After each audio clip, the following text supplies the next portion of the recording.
ಅಶ್ವವೇಗ ನ್ಯೂಸ್ನ ವೀಕ್ಷಕರೆಲ್ಲರಿಗೂ ಶುಭೋದಯ. ಪ್ರತಿದಿನ ಈ ಒಂದು ಕಾರ್ಯಕ್ರಮದಲ್ಲಿ ಮೊದಲಿಗೆ ಪಂಚಾಂಗ ಭವಿಷ್ಯ, ಇದರ ಜೊತೆಗೆ ದ್ವಾದಶ ರಾಶಿಗಳ ಫಲಾಫಲ ಯಾವ ರೀತಿಯಾಗಿರುತ್ತೆ, ಹಾಗೆಯೇ ಧಾರ್ಮಿಕ ಚಿಂತನೆಗಳಿಗೆ ಸಂಬಂಧಪಟ್ಟಂತೆ ವಿಶೇಷ ಮಾಹಿತಿಯನ್ನ ಹೊತ್ತು ತರುವಂತಹ ಕಾರ್ಯಕ್ರಮವೇ ಅಶ್ವಜ್ಯೋತಿಷ್ಯ. ಇವತ್ತಿನ ಕಾರ್ಯಕ್ರಮದಲ್ಲಿ ಇವತ್ತು ಬಹಳ ವಿಶೇಷವಾಗಿ ಸಂಕಷ್ಟಹರ ಚತುರ್ಥಿ. ಇದರ ಜೊತೆಗೆ ಪೂಜೆಯ ಸಂದರ್ಭದಲ್ಲಿ ಧೂಪ ಮತ್ತೆ ಊದುಬತ್ತಿಯನ್ನ ಯಾಕೆ ಬಳಸ್ತಾರೆ, ಈ ವಿಶೇಷ ಮಾಹಿತಿಯನ್ನ ತಿಳಿಸಿಕೊಡೋದಕ್ಕೆ ನಮ್ಮ ಜೊತೆಗೆ ಕಾರ್ಯಕ್ರಮದಲ್ಲಿ ಇವತ್ತು ಭಾಗಿಯಾಗ್ತಾ ಇದ್ದಾರೆ ಧಾರ್ಮಿಕ ಚಿಂತಕರಾದಂತಹ ಶ್ರೀ ವೆಂಕಟರಮಣ ಭಟ್ ಗುರೂಜಿಯವರು. ಬನ್ನಿಯವನ ಕಾರ್ಯಕ್ರಮಕ್ಕೆ ಮೊದಲಿಗೆ ಬರಮಾಡಿಕೊಳ್ಳೋಣ. ಗುರುಗಳೇ, ಕಾರ್ಯಕ್ರಮಕ್ಕೆ ಆದರದ ಸ್ವಾಗತ. ನಮಸ್ಕಾರ ಗುರುಗಳೇ, ಇವತ್ತು ಬುಧವಾರ. ಮೊದಲಿಗೆ ಪಂಚಾಂಗದ ವಿಶೇಷತೆಯನ್ನು ತಾವು ತಿಳಿಸ್ಕೊಡಿ ಗುರುಗಳೇ. ಶ್ರೀ ಗುರುಭ್ಯೋ ನಮಃ. ಹರಿ ಓಂ. ಗುರುಬ್ರಹ್ಮ ಗುರುರ್ವಿಷ್ಣು ಗುರುರ್ದೇವೋ ಮಹೇಶ್ವರ ಗುರು ಸಾಕ್ಷಾತ್ ಪರಂ ಬ್ರಹ್ಮ ತಸ್ಮೈ ಶ್ರೀ ಗುರವೇ ನಮಃ. ಏಕ ಏವ ಪರಬ್ರಹ್ಮ ಪರಮಾತ್ಮ ದಿಗಂಬರಃ ಸ್ವಯಮೇವ ಗುರು ಸಾಕ್ಷಾತ್ ಸುಬ್ರಾಯಃ ಪಾತು ನಃ ಸದಾ. ಕಾರುಣ್ಯಮೂರ್ತಿಂ ಕಮನೀಯ ರೂಪಂ ದಿಗಂಬರಂ ಯೋಗಿಗಣೈಃ ಸುಪೂಜ್ಯಂ ಸ್ವಭಕ್ತರಕ್ಷಾರ್ಥಕೃತಾವತಾರಂ ಸುಬ್ರಾಯರಾಜಂ ಶರಣಂ ಪ್ರಪದ್ಯೆ. ಶ್ರೀಪಾದರಾಜಂ ಶರಣಂ ಪ್ರಪದ್ಯೆ. ದತ್ತಾತ್ರೇಯೋ ಮಹಾಯೋಗಿ ಭಗವಾನ್ ಭೂತಭಾವನಃ ಚತುರ್ಭುಜೋ ಮಹಾವಿಷ್ಣುಃ ಯೋಗಸಾಮ್ರಾಜ್ಯದೀಕ್ಷಿತಃ. ನಮಃ ಶಾಂತಾಯ ದಿವ್ಯಾಯ ಸತ್ಯಧರ್ಮಸ್ವರೂಪಿಣೆ ಸ್ವಾನಂದಾಮೃತತೃಪ್ತಾಯ ಶ್ರೀಧರಾಯ ನಮೋ ನಮಃ. ಶ್ರೀಮದ್ಗಂಗಾಧರೇಂದ್ರ ಸರಸ್ವತಿ ಮಹಾಸ್ವಾಮಿಗಳವರ ಪಾದ ಪದ್ಮಗಳಲ್ಲಿ ಶಿರಸಾಷ್ಟಾಂಗವಾಗಿ ನಮಸ್ಕರಿಸುತ್ತಾ, ಶ್ರೀ ಕ್ರೋಧಿನಾಮ ಸಂವತ್ಸರ ದಕ್ಷಿಣಾಯನ ಗ್ರೀಷ್ಮ ಋತು ಆಷಾಢ ಮಾಸ ಕೃಷ್ಣ ಪಕ್ಷ ಸಂಕಷ್ಟಹರ ಚತುರ್ಥಿ ಬುಧವಾರ, ಸೌಭಾಗ್ಯನಾಮ ಯೋಗ, ಶತಭಿಷ ನಕ್ಷತ್ರ, ಭದ್ರಾಕರಣ. ಇದು ಇವತ್ತಿನ ಪಂಚಾಂಗ. ಸರಿ ಗುರುಗಳೇ, ಪಂಚಾಂಗದ ವಿಶೇಷತೆನ ತಾವು ತಿಳಿಸ್ಕೊಟ್ಟಿದ್ದೀರಾ. ಹಾಗೆಯೇ ಇವತ್ತು ಬುಧವಾರ ನಾವು ಪಠಿಸಬೇಕಾದಂತಹ ಮಂತ್ರ ಮತ್ತೆ ಶ್ಲೋಕ ಯಾವುದು, ಇದರ ಜೊತೆಗೆ ದ್ವಾದಶ ರಾಶಿಗಳ ಮೊದಲ 6 ರಾಶಿಗಳಾದಂತಹ ಮೇಷ, ವೃಷಭ, ಮಿಥುನ, ಕರ್ಕಾಟಕ, ಸಿಂಹ, ಕನ್ಯಾ ಈ ರಾಶಿಗಳ ಫಲಾಫಲ ಯಾವ ರೀತಿಯಾಗಿದೆ, ಶುಭ ಫಲ ಏನಿದೆ, ಅಶುಭ ಫಲ ಏನಿದೆ, ಮತ್ತೆ ದೋಷ ಇದ್ರೆ ಯಾವ ರೀತಿಯಾಗಿ ಪರಿಹಾರವನ್ನ ಮಾಡ್ಕೋಬೇಕು, ತಿಳಿಸಿಕೊಡಿ ಗುರುಗಳೇ. ಓಂ ಉದ್ಬುದ್ಧ್ಯಸ್ವಾಗ್ನೇ ಪ್ರತಿಜಾಗೃಹ್ಯೇನ ಮಿಷ್ಟಾಪೂರ್ತೆ ಸಗುಂ ಸೃಜೇಥಾಮಯಂಚ ಪುನಃ ಕೃಣ್ವಗ್ಸ್ತ್ವಾ ಪಿತರಂ ಯುವಾನಮನ್ವಾತಾಗುಂಸಿ ತ್ವಯಿತಂತುಮೇತಂ. ವಿಷ್ಣೋರ್ನುಕಂ ವೀರ್ಯಾಣಿ ಪ್ರವೋಚಂ ಯಃ ಪಾರ್ಥಿವಾನಿ ವಿಮಮೇರಜಾಗುಂಸಿಜೋ ಅಸ್ಕಭಾಜದುತ್ತರಗುಂ ಸಧಸ್ಥಂ ವಿಚಕ್ರಮಾಣಸ್ತ್ರೇಧೋರುಗಾಜಃ. ವಿಷ್ಣೋರರಾಟಮಸಿ ವಿಷ್ಣೋಃ ಪೃಷ್ಠಮಸಿ ವಿಷ್ಣೋಶ್ನಪ್ತ್ರೇ ಸ್ಥೋ ವಿಷ್ಣೋಸ್ಯೂರಸಿ ವಿಷ್ಣೋರ್ಧ್ರುವಮಸಿ ವೈಷ್ಣವಮಸಿ ವಿಷ್ಣವೇ ತ್ವಾ. ಪ್ರಿಯಂಗುಕಲಿಕಾಶ್ಯಾಮಂ ರೂಪೇಣ ಪ್ರತಿಮಂ ಬುಧಂ ಸೌಮ್ಯಂ ಸೌಮ್ಯಗುಣೋಪೇತಂ ತಂ ಬುಧಂ ಪ್ರಣಮಾಮ್ಯಹಂ. ಇವತ್ತು ನಾವು ಹೇಳುವಂತಹ ಮಂತ್ರ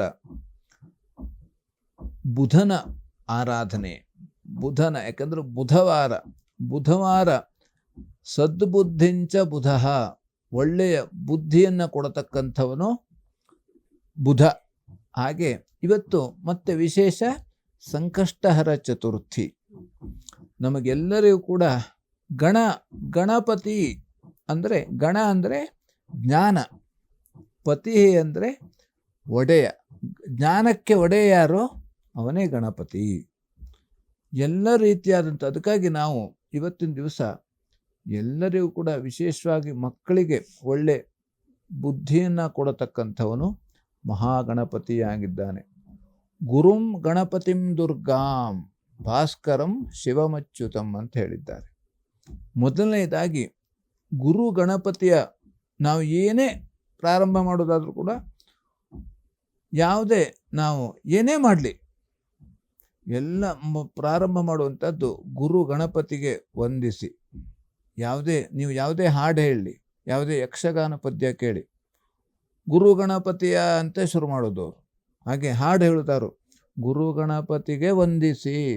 ಹಾಗಾಗಿ ಮೊದಲು ಪ್ರಾರಂಭವಾದಂಥ ಜಗತ್ತು ಪ್ರಾರಂಭವಾಗಿದ್ದೇ ಇಲ್ಲಿಂದನೇ ಪ್ರಾರಂಭವಾಗಿತ್ತು, ಇಲ್ಲಿಂದನೇ. ಹಾಗಾಗಿ ಗಣಪತಿಗೆ ಒಳ್ಳೆಯ ರೀತಿಯಿಂದ ನಾವು ಭಕ್ತಿಯಿಂದ, ಒಳ್ಳೆಯ ರೀತಿಯಿಂದ ಅಂದ್ರೆ ಏನು? ಗಣಪತಿಗೆ ಒಳ್ಳೆಯ ರೀತಿಯಿಂದ, ಗಣಪತಿಗೆ ನಾವು ಭಕ್ತಿಯಿಂದ ಅವನ ಸ್ಮರಣೆ ಮಾಡತಕ್ಕಂಥದ್ದು. ಇವತ್ತಿನ ದಿವಸ ವಿಶೇಷವಾಗಿ ನಮಗೆ ಎಲ್ಲ ಸಂಕಷ್ಟವನ್ನು ಹರಿಸುವನು ಗಣಪತಿ. ಎಲ್ಲ ಕಷ್ಟವನ್ನು ಹರಿದೋಗ್ಬೇಕು. ಕಷ್ಟಗಳು ಹರಿದಾಗ ಸುಖಗಳು ಬರ್ತವೆ. ಯಾವ ರೀತಿ? ಈ ಕೊಳಚೆ ನೀರು ಹೋದ್ಮೇಲೆ ತಿಳಿ ನೀರು ಹೆಂಗೆ ಬರ್ತದೆಯೋ ಹಾಗೆ ಈ ಕಷ್ಟಗಳು ಹೋಗಬೇಕಾದ್ರೆ ನಮಗೆ ಗಣಪತಿಯ ಅನುಗ್ರಹ ಬೇಕೇ ಬೇಕು. ವಿಘ್ನಹರ್ತ ವಿಘ್ನಕರ್ತ. ಆ ವಿಘ್ನವನ್ನು ಹರಿಸುವವನು ಗಣಪತಿ, ವಿಘ್ನವನ್ನು ಉಂಟು ಮಾಡುವವನು, ಕೊಡುವವನು ಗಣಪತಿ. ಸ್ಮರಣೆ ಮಾಡಿದ್ರೆ ವಿಘ್ನ ಹರಿಸ್ತಾನೆ, ಸ್ಮರಣೆ ಮಾಡದೆ ಹೋದರೆ ವಿಘ್ನ ಕೊಡ್ತಾನೆ.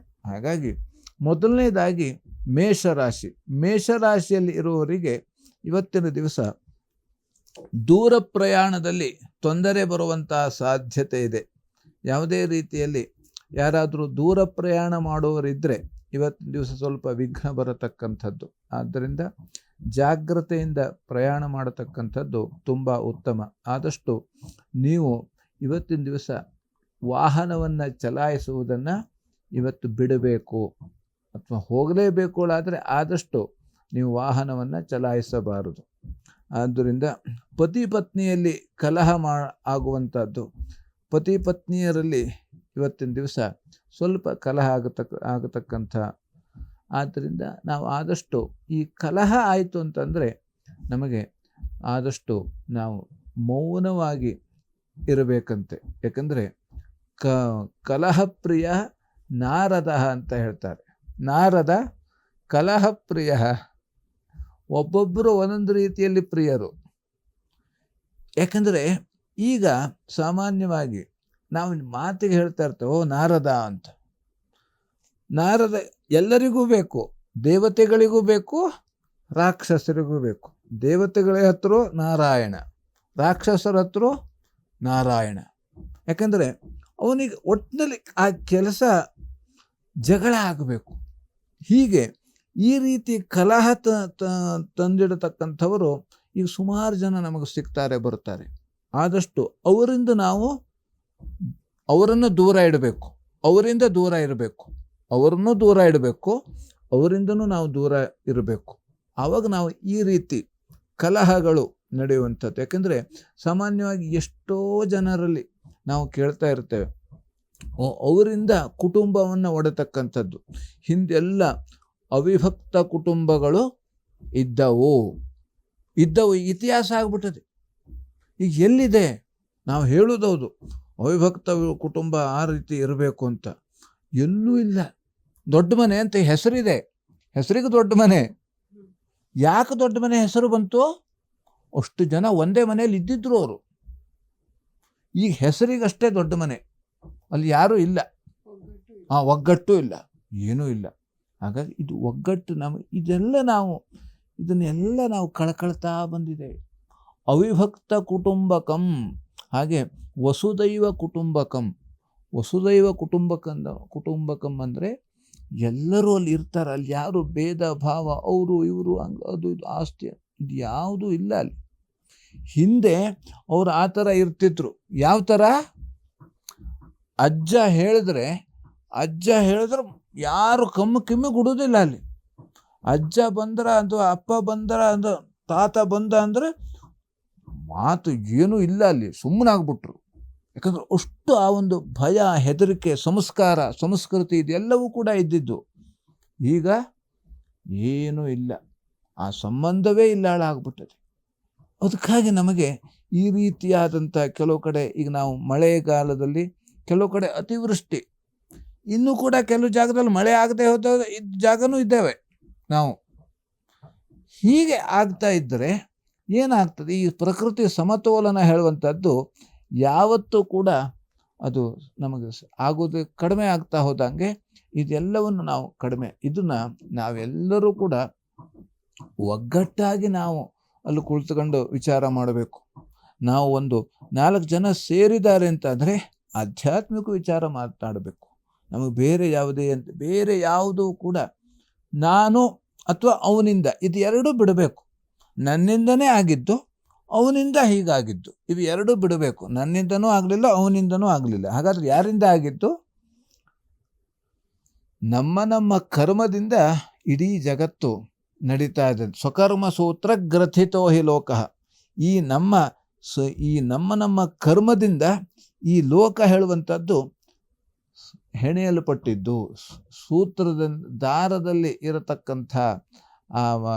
ದಾರದಲ್ಲಿ ಇರತಕ್ಕಂಥ ಯಾವ ಹೂವಿನಂತೆ ಇದೆಲ್ಲವೂ ಕೂಡ ಆ ಹೂವಿಗೆ ಯಾವ ರೀತಿ ದಾರ ಪುಣಿಸಲ್ಪಟ್ಟಿದೆಯೋ ಇದು ಹಾಗೆ ಪುಣಿಸಲ್ಪಡ್ತಾ ಇದೆ. ಹಾಗಾಗಿ ಇವತ್ತಿನ ದಿವಸ ನಾವು ಎಲ್ಲ ರೀತಿಯಲ್ಲಿ ಅನುಕೂಲ ಆಗುವಂಥ ಸಾಧ್ಯತೆ ಇದೆ.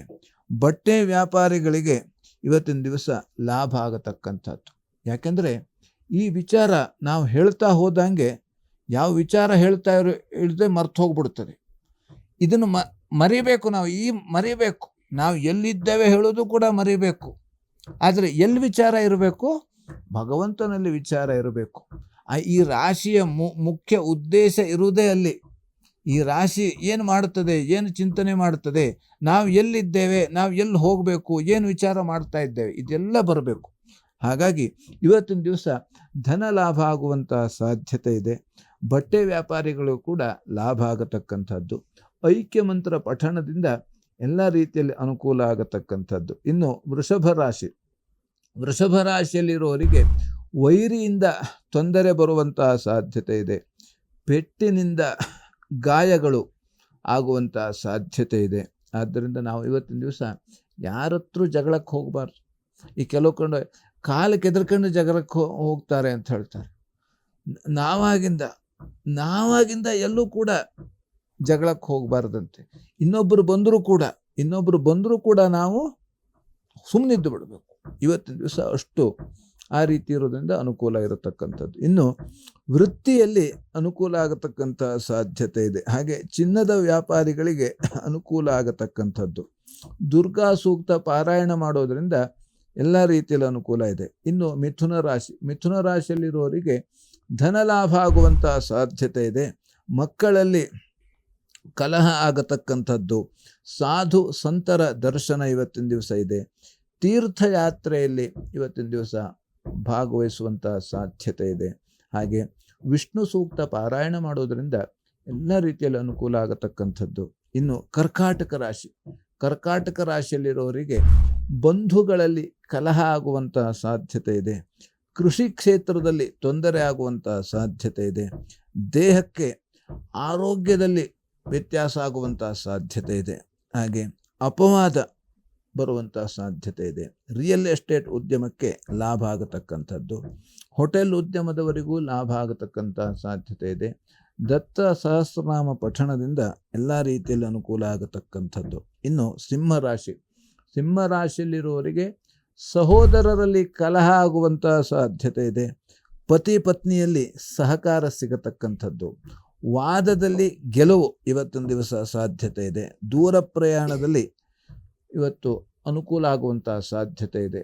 ಔದುಂಬರ ಪ್ರದಕ್ಷಿಣೆ ಮಾಡುವುದರಿಂದ ಎಲ್ಲ ರೀತಿಯಲ್ಲಿ ಅನುಕೂಲ ಆಗತಕ್ಕಂಥದ್ದು. ಇನ್ನು ಕನ್ಯಾ ರಾಶಿಯಲ್ಲಿರುವವರಿಗೆ ಧನಸ್ಥಾನದಲ್ಲಿ ತೊಂದರೆ ಬರುವಂತಹ ಸಾಧ್ಯತೆ ಇದೆ. ಸರಿಯಾದ ಸಮಯಕ್ಕೆ ಇವತ್ತಿನ ದಿವಸ ಆಹಾರ ಹೇಳುವಂಥದ್ದು ನಮಗೆ ಸಿಗೋದಿಲ್ಲ. ಊಟ ಹತ್ತಿರಕ್ಕಿದ್ದರೂ ಕೂಡ ನಮ್ಮದು ಕೆಲಸದ ಒತ್ತಡದ ಇನ್ಯಾವುದೋ ಕಾರಣದಿಂದ ಊಟ ಮಾಡಲಿಕ್ಕೆ ನಮಗೆ ಆಗೋದಿಲ್ಲ. ಹಾಗೆ ಶತ್ರುಗಳಿಂದ ತೊಂದರೆ ಬರುವಂಥ ಸಾಧ್ಯತೆ ಇದೆ. ಗುರು ಹಿರಿಯರಿಂದ ಆಶೀರ್ವಾದ ಇವತ್ತಿನ ದಿವಸ ಇರತಕ್ಕಂಥದ್ದು. ಹಾಗಾಗಿ ಶ್ರೀ ಸೂಕ್ತ ಪಾರಾಯಣ ಮಾಡೋದರಿಂದ ಎಲ್ಲ ರೀತಿಯಲ್ಲಿ ಅನುಕೂಲ ಇದೆ.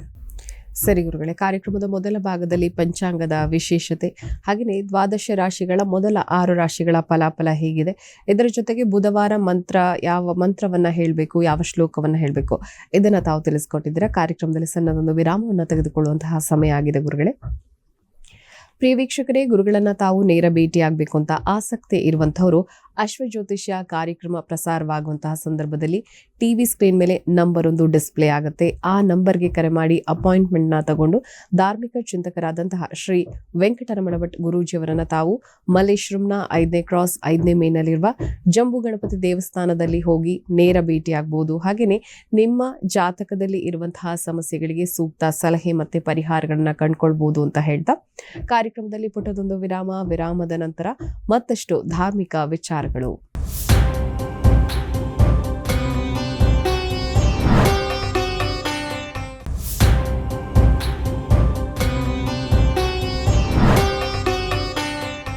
ವಿರಾಮದ ನಂತರ ಅಶ್ವಜ್ಯೋತಿಷ್ಯ ಕಾರ್ಯಕ್ರಮಕ್ಕೆ ಮತ್ತೊಮ್ಮೆ ಸ್ವಾಗತ ವೀಕ್ಷಕರೇ. ಗುರುಗಳೇ, ಇವತ್ತು ಬುಧವಾರ, ಬಹಳ ವಿಶೇಷವಾದ ದಿನ, ಸಂಕಷ್ಟಹರ ಚತುರ್ಥಿಯನ್ನ ಆಚರಣೆ ಮಾಡುವಂತಹ ವಿಶೇಷವಾದ ಒಂದು ದಿನ. ಇದರ ಜೊತೆಗೆ ದೇವರು ಏನೇ ಒಂದು ಅಪೇಕ್ಷೆ ಪಡೋದಿಲ್ಲ ಅಂತ ಹೇಳ್ತಾರೆ, ಆದ್ರೂ ಕೂಡ ನಾವು ಧೂಪವನ್ನ ಉರಿಸುವಂಥದ್ದು, ಊದುಬತ್ತಿಯನ್ನ ಉರಿಸುವಂಥದ್ದು, ಇದು ಏನು ವಿಶೇಷತೆ, ಇದರ ಮಹತ್ವ ಏನು, ವೈಜ್ಞಾನಿಕ ಹಿನ್ನೆಲೆ ಏನು, ಮತ್ತೆ ಆಧ್ಯಾತ್ಮಿಕ ಹಿನ್ನೆಲೆ ಏನು, ಇದ್ರ ಬಗ್ಗೆ ತಾವು ತಿಳಿಸ್ಕೊಳ್ಳಿ ಗುರು. ಅದರಲ್ಲಿ ನಾವು ಧೂಪವನ್ನ ಭಗವಂತನಿಗೆ ತೋರಿಸುವಾಗ ವನಸ್ಪತಿರಸೋತ್ಪನ್ನೋ ಗಂಧಾಢ್ಯೋ ಧೂಪ ಉತ್ತಮಃ ಆಗ್ರೇಯ ಸರ್ವದೇವಾನಾಂ ಧೂಪೋಯಂ ಪ್ರತಿಗೃಹ್ಯತಾಂ ಧೂರಸಿ ಧೂರ್ವಧೂರ್ವಂತಂ ಧೂರ್ವತಂಯೋಸ್ಮಾನ್ ಧೂರ್ವತಿ ತಂಧೂರ್ವಜಂ ವಜಂ ಧೂರ್ವಾಮಹ ಅಂತ ನಾವು ಈ ಮಂತ್ರವನ್ನು ಹೇಳಬೇಕು ಧೂಪವನ್ನು ತೋರಿಸುವಾಗ. ಇದು ವೈಜ್ಞಾನಿಕವಾಗಿ, ಯಾಕೆಂದರೆ ನಮಗೀಗ ಎಲ್ಲವೂ ಕೂಡ ವಿಜ್ಞಾನದ ಮೂಲಕವಾಗಿ ನಾವು ನೋಡಿದ್ದಕ್ಕೆ ಅದು ಸತ್ಯ ಅಂತ ನಾವು ನಂಬಬೇಕು. ಸತ್ಯ ಹೌದು, ಅದಕ್ಕೆ ಮುಂದೆ ಮತ್ತೂ ಸತ್ಯ ಇದೆ. ಈಗ ವಿಜ್ಞಾನದಲ್ಲಿ ನಾವು ಏನು ಕಾಣ್ತೇವೆಯೋ ಅದು ಸೂರ್ಯಗ್ರಹ ಅಥವಾ ಚಂದ್ರಗ್ರಹದಲ್ಲಿ ಅಲ್ಲಿ ಏನು ನಡೀತಾ ಇದೆಯೋ ಅದು ನಾವು ನೋಡಿದ್ದೇವೆ ಮೊನ್ನೆ. ಅಲ್ಲ ಅಷ್ಟೇ ಅಲ್ಲ, ಮತ್ತು ಮುಂದಿದೆ ನಮಗಿನ್ನೂ ಕಾಣಲಿಲ್ಲ. ಅದು ಮುಂದೆ ನಾವು ನೋಡಬೇಕು ಅಂತಂದ್ರೆ ಅದು ಎಲ್ಲಿ ನೋಡಬೇಕು? ನಮ್ಮಲ್ಲೇ ಇದೆ ಅದು. ನಾವು ಎಲ್ಲೂ ಸೂರ್ಯಗ್ರಹಕ್ಕೂ ಹೋಗೋದು ಬೇಡ, ಚಂದ್ರಗ್ರಹಕ್ಕೂ ಹೋಗೋದು ಬೇಡ, ಎಲ್ಲ ಗ್ರಹಗಳು ನಮ್ಮಲ್ಲೇ ಇದ್ದಾವಂತೆ. ಅದನ್ನು ನಾವು ನೋಡ್ಕೊಳ್ಬೇಕು. ಹಾಗೆ ಈ ರೀತಿ ನಮಗೆ ವೈಜ್ಞಾನಿಕವಾಗಿ ಹಿಂದೆ ವನಸ್ಪತಿ ರಸೋತ್ಪನ್ನೋ, ಅದೇ ಹೇಳ್ತದೆ, ವನಸ್ಪತಿ ರಸೋತ್ಪನ್ನೋ. ವನಸ್ಪತಿ, ಆ ಧೂಪ ಹೇಳುವಂಥ ಮರ ಇದೆ, ಅದು ಈಗ ಎಲ್ಲಿದೆ ಹೇಳಿ ಯಾರಿಗೂ ಕಾಣ್ತಾ ಇಲ್ಲ. ಈಗ ಹಾಗಾದ್ರೆ ನಾವು ಎಲ್ಲ ಗಂದಿಗೆ ಅಂಗಡಿಯಲ್ಲೆಲ್ಲ ಕಾಣ್ತಾ ಇದೆಯಲ್ಲಿ, ಏನು ಅದು? ಎಲ್ಲ ಕೆಮಿಕಲ್, ಪೂರ್ತಿ ಅಷ್ಟು ಪರಿಮಳ, ಇಷ್ಟು ಪರಿಮಳ. ಇನ್ನು ತಕ್ಷಣ ಗಮ್ ಕೊಡ್ತದೆ. ಆ ಗಮ್ ಕೊಡೋದು ಯಾವುದು? ಇದು ಆ ಧೂಪದ ಮರ. ಅದಕ್ಕೆ ನಮ್ಮ ಕೆಲವೊಂದು ಧೂಪದ ಹೊಂಡ ಅಂತ ಇದೆ, ನೀವು ಕೇಳಿರಬಹುದು, ಅಥವಾ ಅದು ಈ ಶಿರ್ಸಿ ಹತ್ರ ಇದೆ, ಶಿರ್ಸಿ ತಾಲೂಕು. ಧೂಪದ ಹೊಂಡ ಹಿಂದೆಲ್ಲ ಏನು ಮಾಡ್ತಿದ್ರು ಕೇಳ್ರೆ, ಅಲ್ಲಿ ಏನೇನು ಇರ್ತಿದ್ಯೋ ಅದಕ್ಕೆ ತಕ್ಕಂತೆ ಅವ್ರ ಹೆಸರನ್ನು ಇಟ್ಟಿದ್ರು. ಅಲ್ಲಿ ಆ ಹೆಸರಿಗೆ ತಕ್ಕಂತೆ ಅಲ್ಲಿ ಇರ್ತಿದ್ವು. ಆ ಧೂಪದ ಹೊಂಡ ಅಂದರೆ ಅಲ್ಲಿ ಬರೀ ಧೂಪದ ಮರನೇ ಇರೋದು. ಆ ಅದನ್ನ ಧೂಪವನ್ನು ನಾವು ತೆಗಿಬೇಕಾದರೂ ಕೂಡ ಅದನ್ನು ಹೀಗೆ ಆ ಮರವನ್ನು ಸ್ವಲ್ಪ ಅದನ್ನು ಕಡಿಬೇಕು, ಸ್ವಲ್ಪ ಈಚೆ ಕಡಿದು 1 ದಿವಸ 2 ದಿವಸ ಬಿಡಬೇಕು. ಅದು ಆ ಅಂಟನ್ನು ಬಿಟ್ಟಿರ್ತದೆ. ಅಂಟನ್ನು ಬಿಟ್ಟಾಗ ಆ ನಂತರ ಮರುದಿವಸ ಹೋಗಿ ಆ ಅಂಟನ್ನು ತಗೊಂಡು ಬರಬೇಕು. ಹಾಗೆ ಇದು ಕೂಡ ಹಾಗೆ ಧೂಪ ಹೇಳುವಂಥದ್ದು ವನಸ್ಪತಿ. ಆ ವನಸ್ಪತಿಗಳ ಆ ಎಲ್ಲ ವನಸ್ಪತಿಗಳಿಂದ ಮಾಡತಕ್ಕಂಥದ್ದು ಬಂದಿರತಕ್ಕಂಥ ಈ ಧೂಪವನ್ನು, ಇದನ್ನು ನಾನು ನಿನಗೆ ಅರ್ಪಣೆ ಮಾಡುತ್ತೇನೆ. ಅಂದರೆ ಏನು ಅಂತಾದರೆ, ಈ ಧೂಪದ ಹೊಗೆಯನ್ನು ಹಾಕುವುದರಿಂದ ನಮಗೆಲ್ಲ ಹಿಂದಿನ ಕಾಲದಲ್ಲಿ ಸಾಯಂಕಾಲ ಆದರೆ ಬೆಳಗ್ಗೆ ಆದರೆ ಆ ಧೂಪವನ್ನು ಹಚ್ತಿದ್ರು ಮನೆಯಲ್ಲಿ. ದೇವರ ಪೂಜೆಗೂ ಅದನ್ನು ಹಚ್ಚಾದ್ಮೇಲೆ ಆಮೇಲೆ ಸಾಯಂಕಾಲ 3 ಸಂಜೆ ಹೊತ್ತಿಗೆ ಧೂಪದ ಹೊಗೆ ಹಾಕ್ತಿದ್ರು. ಯಾಕೆ ಹಾಕ್ತಿದ್ರು? ಈಗ ಸಣ್ಣ ಮಕ್ಕಳಿರುವಾಗಂತೂ ಧೂಪ ಬೇಕೇ ಬೇಕಾಗಿತ್ತು. ದುಷ್ಟ ಶಕ್ತಿಗಳು ಬರುವುದಿಲ್ಲ. ಆ ಧೂಪದ ಆ ಒಂದು ಶಕ್ತಿಯಲ್ಲಿ ದುಷ್ಟ ಶಕ್ತಿಗಳು, ಇದು ಯಾವುದೇ ರೀತಿಯಾದಂಥ ಆಭಿಚಾರಕ ಕೃತ್ರಿಮ ಶಕ್ತಿಗಳು ಕೂಡ ಧೂಪದಲ್ಲಿ ಬರುವುದಿಲ್ವಂತೆ. ಅಷ್ಟು ಶಕ್ತಿ ಇದೆ ಅದು. ಯಾಕೆ ಅಂತಂದರೆ, ಈಗ ನಾವು ಹೋಮವನ್ನು ಮಾಡುತ್ತೇವೆ. ಆ ಹೋಮ ಮಾಡಿದಾಗ ಈಗ ಬೇರೆ ಬೇರೆ ರೀತಿಯಲ್ಲಿ ಸುದರ್ಶನ ಹೋಮಕ್ಕೆ ಉತ್ತರಣೆಯ ಸಮಿತ ಬೇಕು. ಆ ಉತ್ತರಣೆಯ ಸಮಿತದಿಂದ ಹೋಮ ಮಾಡಿದಾಗ ಅಲ್ಲಿ ಯಾವುದೇ ರೀತಿಯಾದ ಕೃತ್ರಿಮ ದೋಷಗಳು ಬರುವುದಿಲ್ಲ. ಆ ಕೃತ್ರಿಮ ದೋಷಗಳು ಬರದೇ ಇರಲಿಕ್ಕೆ ಅದು ಒಂದು ಅದು ಕೂಡ ತಡೀತದೆ. ಆ ತಡೆಯುವಂಥ ಶಕ್ತಿ, ದುಷ್ಟ ಶಕ್ತಿಗಳ ತಡೆಯುವಂಥ ಶಕ್ತಿ ಆ ಧೂಪಕ್ಕೆ ಇರ್ತದೆ, ಒಂದನೇದು. ಎರಡನೇದಾಗಿ ಆ ಧೂಪವನ್ನು ನಾವು ಹಚ್ಚುವುದರಿಂದಲೇ, ಆ ಹೊಗೆಯಿಂದಲೇ ಈ ಕ್ರಿಮಿ ಕೀಟಾದಿಗಳಿ, ಸೊಳ್ಳೆ, ನೊಣ ಇತ್ಯಾದಿಗಳು ಕೂಡ ಬರುವುದಿಲ್ಲ. ಆ ಧೂಪದ ಹೊಗೆಗೆ ಬರುವುದಿಲ್ಲ ಅವು. ಹೀಗಾಗಿ ಎಷ್ಟೋ ಸೂಕ್ಷ್ಮಾಣು ಜೀವಿಗಳು ಕೂಡ ಆ ಧೂಪದ ಹೊಗೆಯಿಂದ ಅವು ಬರುವುದಿಲ್ಲ, ಅವು ಪ್ರಾಣವನ್ನು ಕಳ್ಕೊಳ್ತವೆ. ಹಾಗಾಗಿ ನಮಗೆ ಆ ರೀತಿ ಅದು ನಮ್ಮ ಶ್ವಾಸಕ್ಕೆ ಹೋದಾಗ, ನಾವು ಆ ಉಸಿರನ್ನು ತಗೊಂಡಾಗ ನಮ್ಮ ಒಳಗಡೆ ಇರತಕ್ಕಂಥ ಯಾವುದೇ ರೀತಿಯಲ್ಲಿ ಶ್ವಾಸೋಚ್ಛ್ವಾಸದಲ್ಲಿ ವ್ಯತ್ಯಾಸ ಆದಾಗ, ಹಾಗೆ ನಾವು ಏನೋ ಹೇಳ್ತೇವೆ, ಅವರಿಗೇನೋ ಉಸಿರಾಟದಲ್ಲಿ ಸಮಸ್ಯೆ ಇದೆ, ಈ ಧೂಪದ ಹೊಗೆಯನ್ನು ನಾವು ಸೇವಿಸೋದ್ರಿಂದ ಆ ಉಸಿರಾಟದಲ್ಲಿ ಇರತಕ್ಕಂಥ ಯಾವುದೇ ರೀತಿಯಾದ ಸಮಸ್ಯೆಗಳು ಕೂಡ ಹೋಗ್ತದೆ. ಈಗ ನಾವು ನೋಡ್ತೇವೆ, ಈಗ ಹೋಮವನ್ನು ಮಾಡಿದಾಗ ತುಂಬ ಹೊಗೆ ಆಗ್ಬಿಡ್ತದೆ. ಈ ಚಂಡಿ ಹೋಮದಲ್ಲೆಲ್ಲ ತುಂಬ ಹೊಗೆ ಆಗ್ಬಿಡ್ತದೆ. ಅಷ್ಟು ಹೊಡೆಗಾದರೂ ನಾವು ಅಲ್ಲಿ ಕೂತ್ಕೊಂಡಿರ್ತೇವೆ ಅಲ್ಲಿ. ಅದೇ ಬೇರೆ ರೀತಿಯಾದಂಥ ಯಾವುದೇ ರೀತಿಯಾದಂಥ ಹೊಗೆ ಆದಾಗ ನಮಗಲ್ಲಿ ಕೂತ್ಕೊಳ್ಳಿಕ್ಕೆ, ಆ ಪ್ಲಾಸ್ಟಿಕ್ ಸುಟ್ಟು ಕೂತ್ಕೊಳ್ಳಿಕ್ಕೆ ಮೂಗು ಮುಚ್ಚನ್ನು ಕೂತ್ಕೊಳ್ಬೇಕು, ಅಷ್ಟು ಕೆಮಿಕಲ್ ಇರ್ತದೆ ಇದು. ಹಾಗೆ ಆ ಧೂಪದಲ್ಲಿ ಎಷ್ಟು ಹೊಗೆ ಆದರೂ ಕೂಡ ಅದು ಏನು ನಮ್ಮ ಅನಿಸೋದಿಲ್ಲ, ಏನೋ ಮತ್ತು ಅನುಕೂಲನೇ, ಈ ಶರೀರಕ್ಕೆ ಮತ್ತು ಅನುಕೂಲನೇ ಆಗ್ತದೆ. ಹಾಗಾಗಿ ಆಧ್ಯಾತ್ಮಿಕ ದೃಷ್ಟಿಯಿಂದ ಈ ಧೂಪದ ಹೊಗೆ ಹೇಳತಕ್ಕಂಥದ್ದು ನಮಗೆ ಈ ವೈಜ್ಞಾನಿಕವಾಗಿಯೂ ಕೂಡ ಇಷ್ಟು ಮುಖ್ಯವಾಗಿರುತ್ತದೆ. ಆಧ್ಯಾತ್ಮಿಕ ದೃಷ್ಟಿಯಿಂದ ಭಗವಂತನಿಗೆ ನಾವು ನೈವೇದ್ಯವನ್ನು ಮಾಡಬೇಕಾದ್ರೆ ಮೊದಲನೇದಾಗಿ ಧೂಪ, ದೀಪ, ನೈವೇದ್ಯ, ಮಂಗಳಾರತಿ, ಮಂತ್ರಪುಷ್ಪ, ಪ್ರದಕ್ಷಿಣೆ, ಪ್ರಾರ್ಥನೆ, ನಿವೇದನೆ, ಇದು ಎಲ್ಲವೂ ಕೂಡ ಇರತಕ್ಕಂಥದ್ದು. ಯಾಕೆಂದರೆ ಭಗವಂತನಿಗೆ ಆ ಧೂಪವನ್ನು ತೋರಿಸುವುದರಿಂದ ಅಲ್ಲಿ ಈ ನೈವೇದ್ಯವನ್ನು ನಾವು ಮಾಡ್ತೇವೆ. ಧೂಪ ದೀಪ ಆದಮೇಲೆ ನೈವೇದ್ಯ, ಆ ಧೂಪದ ಹೊಗೆ ಅಲ್ಲಿ ಇರಬೇಕಂತೆ. ಅಂದರೆ ಭಗವಂತನಿಗೆ ನೈವೇದ್ಯ ಮಾಡಿದ್ದು ಯಾರಿಗೂ ಕಾಣಬಾರ್ದಂತೆ. ಅದಕ್ಕೆ ನಾವು ನೋಡ್ಬೋದು, ಎಲ್ಲ ಕ್ಷೇತ್ರಗಳಲ್ಲಿ ನೈವೇದ್ಯ ಮಾಡಬೇಕಾದ್ರೆ ಬಾಗಿಲು ಹಾಕ್ಕೊಂಡು, ಯಾಕೆಂದ್ರೆ ನಾವು ಊಟ ಮಾಡಬೇಕಾದ್ರೆ ಬಾಗಿಲು ಹಾಕ್ಕೊಂಡು ಊಟ ಮಾಡಬೇಕು. ಯಾಕೆಂದ್ರೆ ಅಲ್ಲಿ ಇನ್ನೊಬ್ಬರು ಕಣ್ಣು ಬೀಳಬಾರದು ಅಲ್ಲಿ. ಹಾಗೆ ಅಲ್ಲಿ ಮಾಡಿರತಕ್ಕಂಥ ಯಾವುದೇ ರೀತಿಯಾದಂಥ ಪದಾರ್ಥಗಳ ಆಗ್ರಹಿಸುವುದು, ಅಲ್ಲಿ ಏನು ಇದೆ, ಇವತ್ತೇನೋ ಇದು ಮಾಡಿದ್ದಾರೆ, ಇವತ್ತು ಬಜ್ಜಿ ಮಾಡಿದ್ದಾರೆ, ಬೋಂಡ ಮಾಡಿದ್ದಾರೆ, ಏನೋ ಎಣ್ಣೆ ವಾಸನೆ ಬರ್ತಾಯಿದೆ, ಆ ವಾಸನೆ ನಮಗೆ ಬರಬಾರದು, ಅದನ್ನು ನಾವು ನೋಡಬಾರದು, ಅದನ್ನು ನಾವು ಗ್ರಹಿಸಬಾರದು. ಈ ಕಾರಣಕ್ಕಾಗಿ ನಾವು ಅಲ್ಲಿ ಆ ಭಗವಂತನಿಗೆ ಧೂಪವನ್ನು ತೋರಿಸ್ತಕ್ಕಂಥದ್ದು. ಹಾಗಾಗಿ ಈ ರೀತಿಯಲ್ಲಿ ಹೀಗೆ ಇನ್ನೂ ಅದನ್ನು ನಾವು ಹೇಳ್ತಾ ಹೋದರೆ ಮತ್ತು ಜಾಸ್ತಿ ಟೈಮ್ ಬೇಕು ನಮಗೆ. ಯಾಕೆಂದರೆ ಈ ನಮಗೆ ಇನ್ನೂ ರಾಶಿಗಳು ಇದ್ದಿದ್ದರಿಂದ ಮತ್ತೊಂದು ದಿವಸ ಅದರ ಬಗ್ಗೆ ನಾವು ಮಾತಾಡೋಣ. ಸರಿ ಗುರುಗಳೇ, ಬಹಳ ವಿಶೇಷವಾಗಿ ಧೂಪ ಮತ್ತೆ ದೀಪ ಅಂದ್ರೆ ಊದುಬತ್ತಿಯನ್ನ ಯಾಕೆ ಉರಿಸ್ಬೇಕು, ನೈವೇದ್ಯವನ್ನ ಯಾಕೆ ಮಾಡುವಂಥದ್ದು, ಪ್ರದಕ್ಷಿಣೆಯನ್ನ ಯಾಕೆ ಹಾಕುವಂಥದ್ದು, ಈ ವಿಚಾರದ ಬಗ್ಗೆ ಸಾಕಷ್ಟು ಮಾಹಿತಿಯನ್ನ ತಿಳಿಸ್ಕೊಟ್ಟಿದ್ರೆ. ಇದ್ರ ಜೊತೆಗೆ ಉಳಿದಂತಹ ರಾಶಿಗಳಾದಂತಹ ತುಲಾ, ವೃಶ್ಚಿಕ, ಧನಸ್ಸು, ಮಕರ, ಕುಂಭ, ಮೀನ ಈ ರಾಶಿಗಳ ಫಲಾಫಲ ಯಾವ ರೀತಿಯಾಗಿದೆ, ಹಾಗೆಯೇ ಶುಭ ಫಲ ಯಾವ ರೀತಿಯಾಗಿದೆ, ಅಶುಭ ಫಲ ಯಾವ ರೀತಿಯಾಗಿದೆ, ಒಂದು ವೇಳೆ ಅಶುಭ ಫಲ ಇದ್ದಲ್ಲಿ ಇವತ್ತು ಈ ಒಂದು ಉಳಿದಂತಹ 6 ರಾಶಿಗಳು ಯಾವ ರೀತಿಯಾದ ಪರಿಹಾರವನ್ನ ಮಾಡ್ಕೋಬೇಕಾಗತ್ತೆ, ಇದನ್ನ ತಾವು ತಿಳಿಸ್ಕೊಡಿ ಗುರುಗಳೇ. ಇನ್ನು ತುಲಾರಾಶಿಯಲ್ಲಿರುವವರಿಗೆ ಆರೋಗ್ಯದಲ್ಲಿ ವ್ಯತ್ಯಾಸ ಆಗುವಂಥ ಸಾಧ್ಯತೆ ಇದೆ. ಶಿರೋಬಾಧೆ, ತಲೆಗೆ ಸಂಬಂಧಪಟ್ಟಂಥ ಸಮಸ್ಯೆಗಳು, ಹಾಗೆ ಮಕ್ಕಳಿಂದ ಕಲಹ ಆಗತಕ್ಕಂಥದ್ದು, ಹಾಗೆ ಉನ್ನತ ಶಿಕ್ಷಣದವರಿಗೆ ಇವತ್ತಿನ ದಿವಸ ಅನುಕೂಲ ಆಗತಕ್ಕಂಥದ್ದು. ಧ್ಯಾನ ಮತ್ತು ಪ್ರಾಣಾಯಾಮ ಮಾಡೋದರಿಂದ ಎಲ್ಲ ರೀತಿಯಲ್ಲಿ ಅನುಕೂಲ ಆಗತಕ್ಕಂಥದ್ದು. ಇನ್ನು ವೃಶ್ಚಿಕ ರಾಶಿಯಲ್ಲಿರುವವರಿಗೆ ಸ್ವಲ್ಪ ಅಧಿಕ ವ್ಯಯ, ಖರ್ಚು ಜಾಸ್ತಿ ಆಗ್ತದೆ ಅಂತ ಇವತ್ತಿನ ದಿವಸ. ಯಾಕೆಂದರೆ ನಾವು ಆದಷ್ಟು ಖರ್ಚನ್ನು ಜಾಸ್ತಿ ಮಾಡಬಾರ್ದು, ಹಾಗೆ ಸಂಪಾದನೆಯನ್ನು ಜಾಸ್ತಿ ಮಾಡಬೇಕು. ಹಾಗಾಗಿ ಇನ್ನು ವೈರಿಯಿಂದ ತೊಂದರೆ ಆಗುವಂಥ ಸಾಧ್ಯತೆ ಇದೆ. ಹಾಗೆ ಕೃಷಿಯಿಂದ ಸ್ವಲ್ಪ ಖರ್ಚು, ಕೃಷಿಯಿಂದ ಖರ್ಚಾಗ್ತದೆ ಅಂತ ನಾವು ಕೃಷಿಯನ್ನು ಬಿಡಬಾರ್ದು.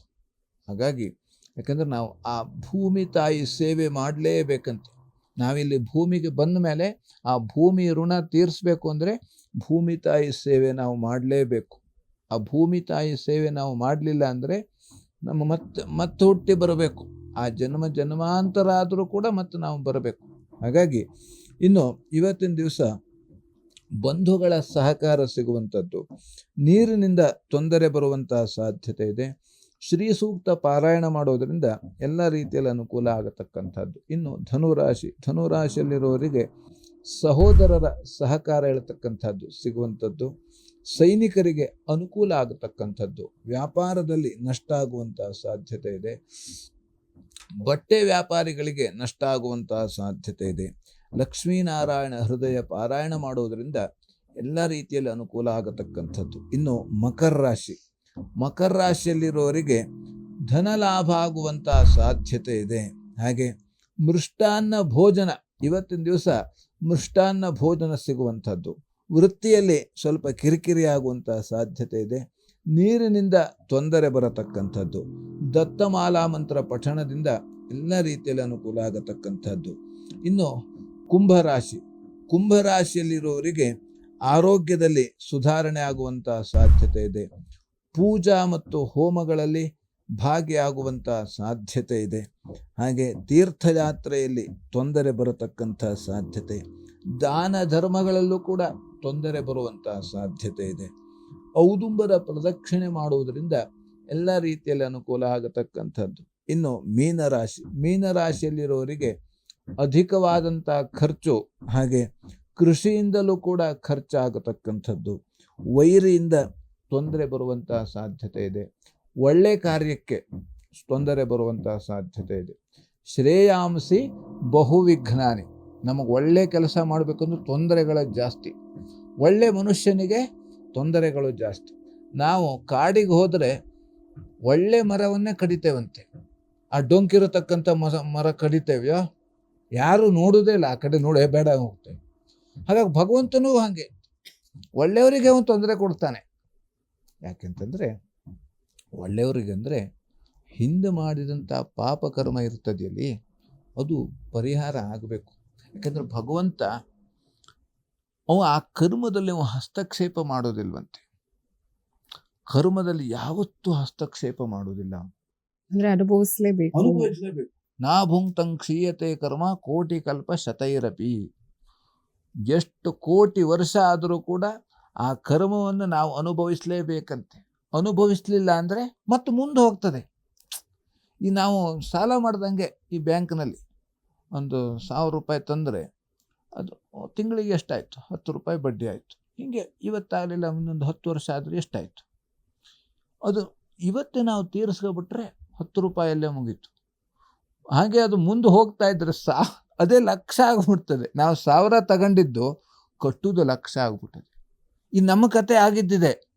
ನಾವು ಇದೆಲ್ಲ ಕರ್ಮವನ್ನು ನಾಳೆ ಅನುಭವಿಸುವ ಹಿಂಗೆ ಮುಂದಾಕ ಮುಂದಿನ ಜನ್ಮಕ್ಕೆ ಕಾರಣವಾಗ್ಬಿಡ್ತದೆ. ಹಾಗಾಗಿ ಆದಷ್ಟು ನಾವು ಯಾವುದೇ ರೀತಿಯಲ್ಲಿ ವಿಘ್ನಗಳು ಬಂದರೂ ಕೂಡ, ಒಳ್ಳೆ ಕಾರ್ಯಕ್ಕೆ ವಿಘ್ನ ಬಂದರೂ ಕೂಡ ನಾವು ವಿಘ್ನೈಃ ಪುನಃ ಪುನರಪಿ ಪ್ರತಿಹನ್ಯಮಾನಾಃ ಪ್ರಾರಬ್ಧಮುತ್ತಮ ಜನಾಃ ನ ಪರಿತ್ಯಜಂತಿ ಆರಭ್ಯತೆ ನ ಖಲು ವಿಘ್ನ ಭಯೇನ ನೀಚೈಃ.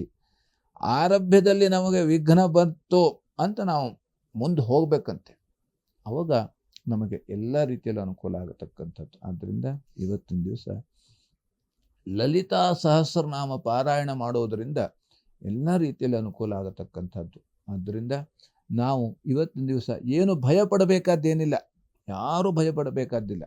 ಯಾಕಂದರೆ ಇವತ್ತು ಭಗವಂತನ ಮಹಾಗಣಪತಿಯ ದರ್ಶನ, ಸ್ಮರಣೆ, ಪ್ರಸಾದ ಸ್ವೀಕಾರ, ತೀರ್ಥ ಪ್ರಸಾದ ಸ್ವೀಕಾರ ಮಾಡುವುದರಿಂದ ನಮ್ಮಲ್ಲಿ ಇರತಕ್ಕಂಥ ಎಲ್ಲ ದೋಷಗಳು ಕೂಡ ಪರಿಹಾರವಾಗಿ, ಎಲ್ಲ ವಿಘ್ನಗಳು ಕೂಡ ದೂರವಾಗಿ, ಎಲ್ಲ ಕಾರ್ಯಸಿದ್ಧಿಯನ್ನು ಕೂಡ ಭಗವಂತ ನಮಗೆ ಇವತ್ತಿನ ದಿವಸ ಮಾಡುತ್ತಾನೆ. ಆದ್ದರಿಂದ ನಾವೆಲ್ಲರೂ ಕೂಡ ಮಹಾಗಣಪತಿಯ ಪ್ರಾರ್ಥನೆ, ದರ್ಶನ, ಸ್ಮರಣೆ, ಪ್ರದಕ್ಷಿಣೆ ಮಾಡೋಣ ಅಂತ ಹೇಳ್ತಾ ಇವತ್ತಿನ ದಿವಸ ನಾವೆಲ್ಲರೂ ಕೂಡ ನಮಗೆಲ್ಲರಿಗೂ ಕೂಡ ಭಗವಂತ ಅನುಕೂಲವನ್ನು ಮಾಡಿಕೊಡ್ಲಿ.